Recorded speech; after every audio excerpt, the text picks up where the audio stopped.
כבר מתקרבים למעמד הענקת הפרסים, אבל לפני כן אני מזמין את ניר ארז, מייסד ומנכ"ל מוביט, זוכת פרס אטלס לשנת 2016.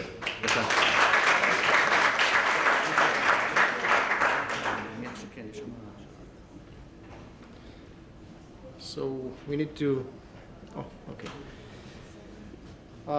Although I'm a native Hebrew speaker, I'll try to speak in English for the sake of our guest who speaks English. I'm going to try in 10 minutes to present in a very short way Moovit and our vision of future of urban mobility. It's not the general vision, it's our vision at Moovit. So as you know, there are about 8 billion people around the world and only 900 million cars. That represents the ratio between people who drive their car and people who actually use other means of transportation. Probably need to... Sorry for that. Can somebody help me with this?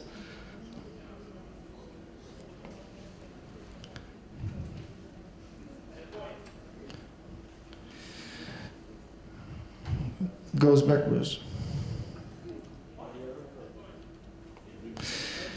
And as we all know, transit takes a big part of our life. And you can see here some statistics from our users around the world. What we've decided to do in Moovit is to do something a little bit different than what exists today. So we collected data from multiple sources, starting from data that is available from municipalities, ministries of transport, operators of transit systems, and mostly from people around the world, the crowdsource. And we combined them together into one repository that allowed us to eventually provide millions of users with multimodal trip planning, real-time information about where the bus is, some other mobility options, and alerts about things that are happening in real time. And when you look at the app, we started as a just public transit app, but eventually in the last 2 years, we figured out it's way more than just public transit. It's all about how people move from one point to another. So we've aggregated not only transit options, but as you can see here, combining bus with an Uber option.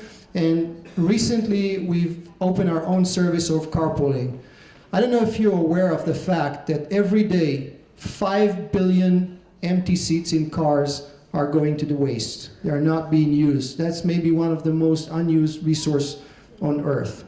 And what we try to do is combine these drivers who are actually willing to take somebody else in their cars with the demand that we see at our users. And this is part of what we offer our users today. Moovit today is by far the largest public transit app in the world. We have more than 60 million users. We operate in more than 1,400 cities around the world in 75 countries. And we operate in about 43 languages. Maybe one important note is we collect today more than 200 million data points a day from our users. This information is what we call the passive crowdsourced data, allows us to do a lot of things regarding better planning and utilizing the existing infrastructure. The slide that I'm most proud of is the fact that we release a service in a new city, or we open a new city every 16 hours in average.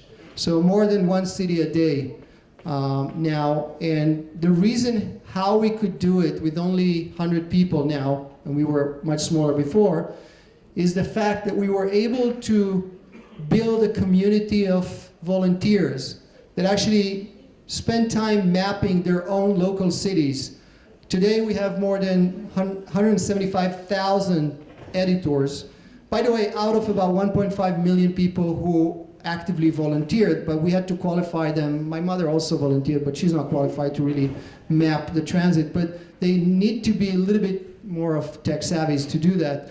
175,000 people in more than 150 countries.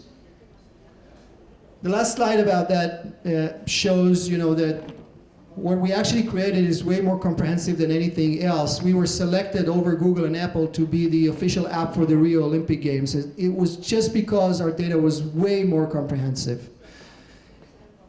And now, how do we see the future of urban mobility from our humble perspective?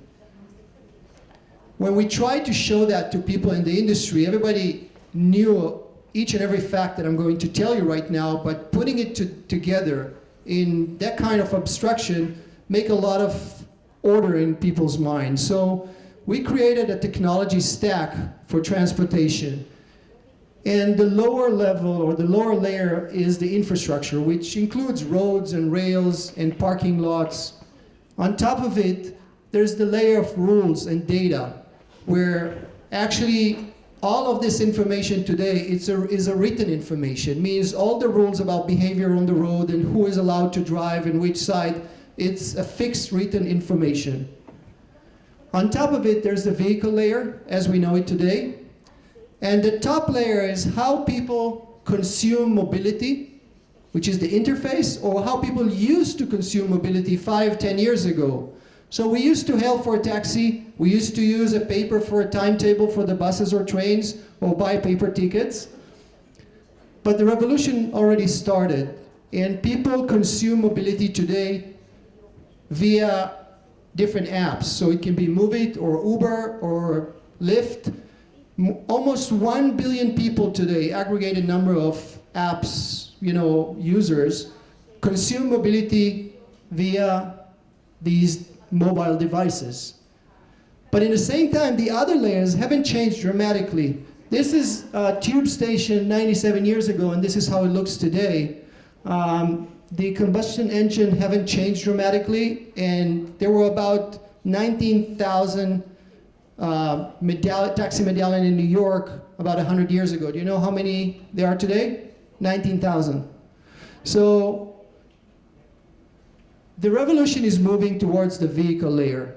And by the way, for Moovit is too late and too expensive. So we cannot compete with Google or with Apple building autonomous vehicles.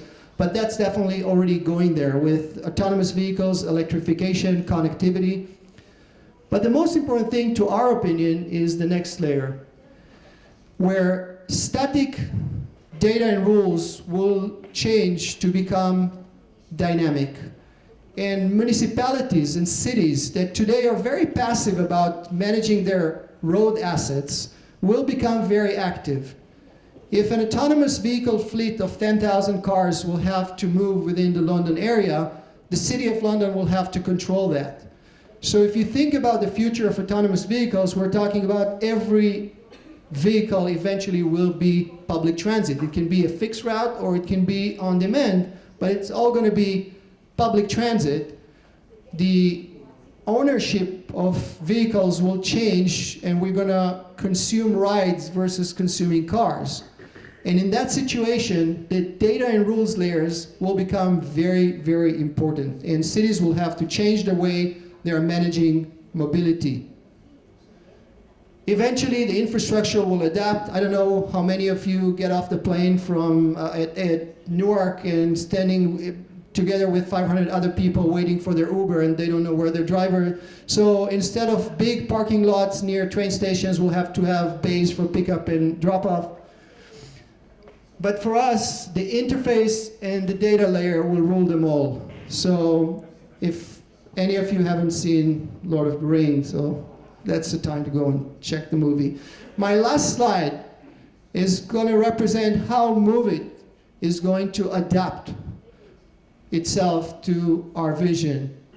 So if you look at these 4 layers, we're only interested in the interface layer and the data and rules. And on the interface layer, we're going to try and push towards getting more than 1 billion users in the next 5 years. This year, we're going to cross the 100 million users, so it's not too far. I mean, there's only 5 companies in the world with more than 1 billion users, but we have the ambition.